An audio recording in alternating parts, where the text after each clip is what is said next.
This is lecture 5 in our ideology and politics class. The previous one I looked at Adam Smith, Hegel, and Karl Marx as embodying what we call leftist forms of liberalism. In this particular lecture, I want to look at the dilemma within liberalism as it confronted some of the major opponents of the 20th century who felt that liberalism had sadly failed. It lacked the ability to deliver the goods, and hence alternate ideologies being offered. So I'll call this one modern liberalism, its opponents, fascism, particularly emerging early with Mussolini in Italy, Nazism in Germany, and then aspects of communism. Those would be chapters 4, and then 5 and 6 you can read in the Weatherly book on ideologies. You can also, in reading that, some of you may have watched, many of you probably haven't, but Rick Steves is known mostly as a tour guide in different places that he has hosted a TV program for many years in which he takes people to different parts of the world and exposes them to a broader culture, older civilizations, the way history and peoples have understood themselves. So it opens people up beyond their small parochial world. He recently, and I think probably has a lot to do to some degree, him being an American and seeing the direction the United States has taken under Donald Trump and the sort of worrisome nationalism which has emerged from that, and how he sees certain historic precedents of that in Europe if it goes down too far a certain path. So I'd like you to see, it's Rick Steves, it's called The Story of Fascism in Europe. The Story of Fascism in Europe, and he looks at Italy, Germany, and then Spain under Franco. Very visually well done, and so that will complement your reading and this micro lecture in that sense. So if we in one sense, within the Western liberal tradition, as I have mentioned, these principles of liberty and choice,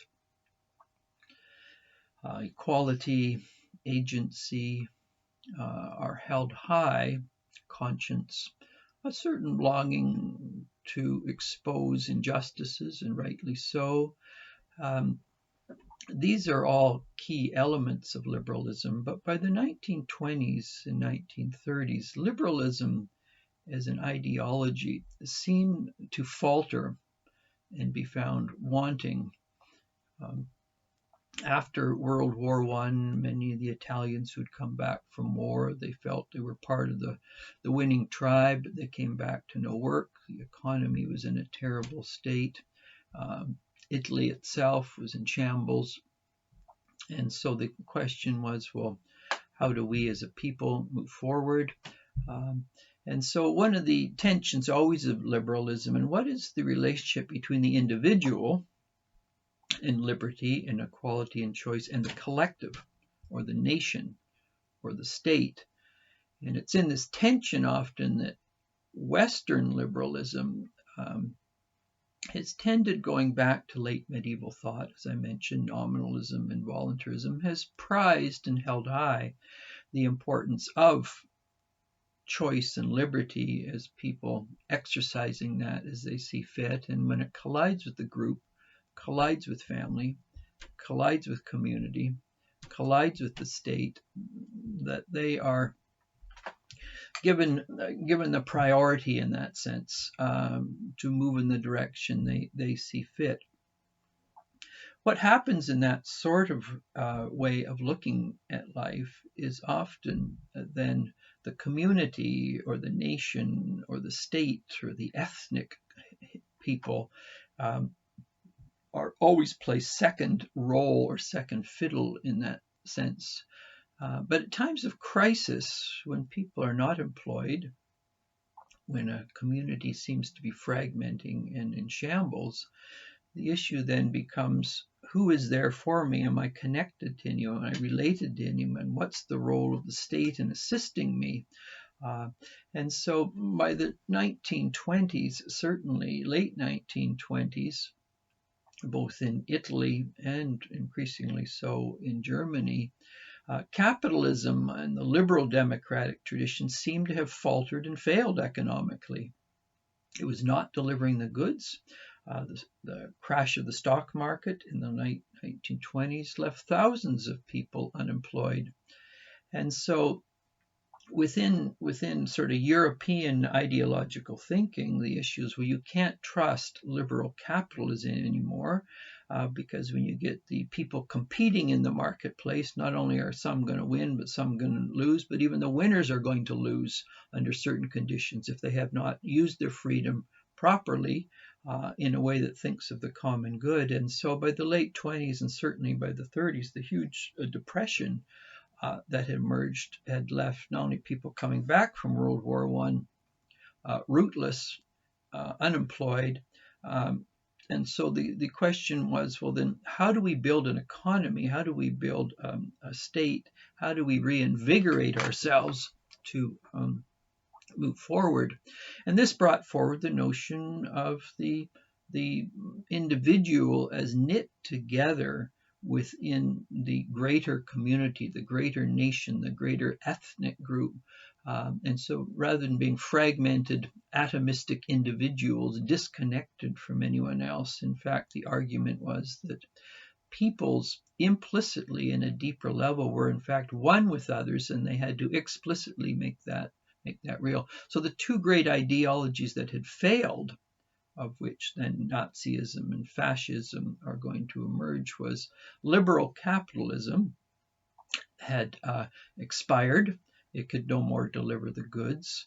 And communism, which with its emphasis again on the important role of the state, they argued this led to terrible oppression. Also, the difference between, some people think of fascism and Nazism on the right and communism on the left, and some people say, well, they're really the same thing. Well, in fact, they're not. They're very different ideologies, both collective, but a different understanding of the collective.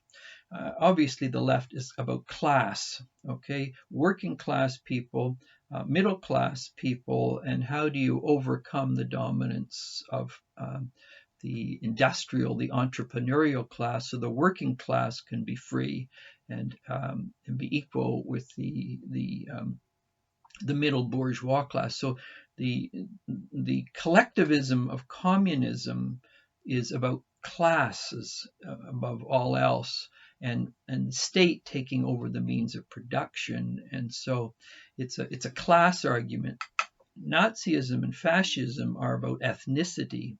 And so within the strong statist approach of both Mussolini and Hitler, they were not opposed to entrepreneurs and manufacturers and makers and shapers of industry running things as they saw fit, as long as they worked with the state to provide the common good. So it wasn't in fascism and Nazism as the state taking over the means of production. It was the CEOs working with the state and working for the common good. So the leftist collectivism is very much a class tradition.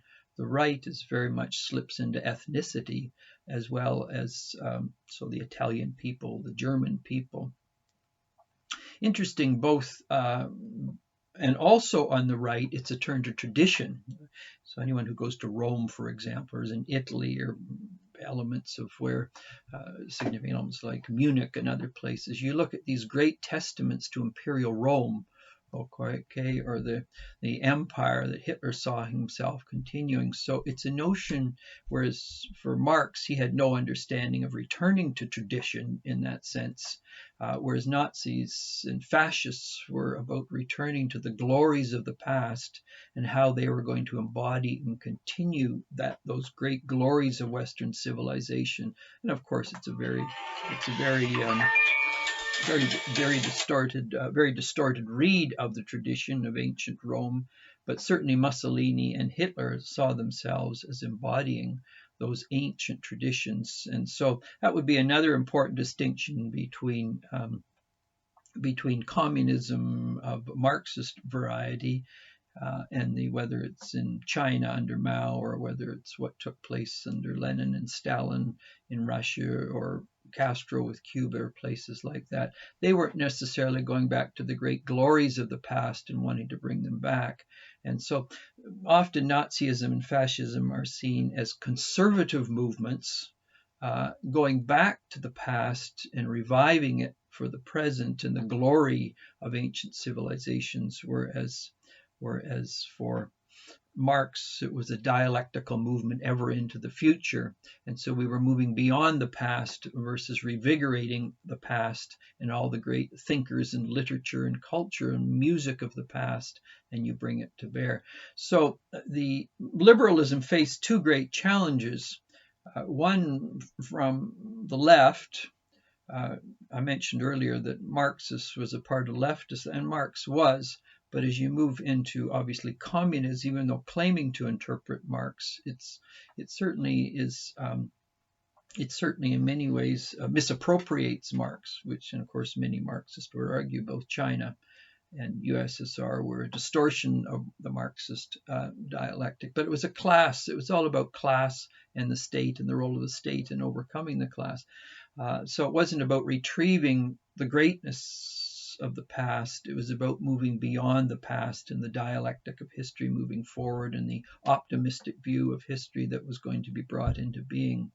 Whereas Nazism, fascism, Franco's Spain was much the same thing. And so one always has to be careful when someone says, well, we're returning tradition. The question you have to ask is, whose version of tradition? And certainly the statues in Rome and Germany and Spain and their retrieval of tradition very much demeaned and distorted. And you can see, as I'd mentioned earlier lecture, you can see the simplification of reality, not only simplification, for example, even how Luther reads the Bible and the Christian tradition. It's the same in terms of, obviously, the content is different, but it's the same simplification of how the past is read and how history is read. It gets reduced to simplistic formulas rather than what we call a polyphonic discussion or a dialogical discussion, in which there are different voices at work grappling with the big issues of right, what is good, what is true, what is beautiful. And so anytime we see people seeming to articulate a recalling or reclaiming of tradition, the question always asks is, well, whose version of tradition? And be careful of simplifying it to serve cliches and formulas. And that's where we're back into the puzzle mind that I mentioned earlier. So fascism, Nazism, and then Franco's Spain comes as a critique of communism on the left, which they saw as a form of collectivism that overcame classes. Nazism, fascism was not about overcoming classes in no sense of the word. It recognizes that hierarchy and class is essential to a culture.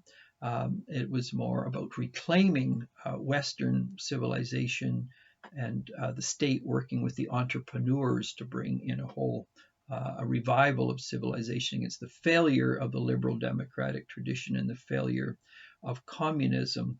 Obviously, we know those three traditions faltered, but they remain for significant periods of the 20th century three of the ideological challenges to liberalism as an ideology.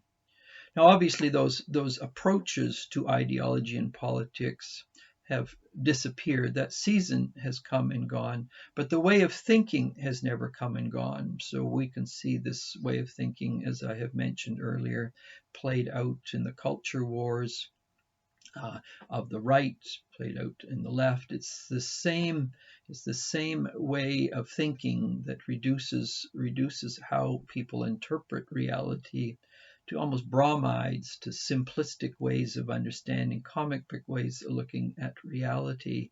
And so ideas have consequences. Ideas have consequences. In the one sense, the clash between Erasmus and Luther continue with us today very, very much, and how we make sense of economic, religious, political, educational, literary, issues in the midst of the collision of people today in the culture wars. And so we must be always attentive to learn from the past, not only the content issues, but how people interpret reality as they approach very controversial and very difficult issues that we confront day to day if we are engaged in the larger public issues rather than retreating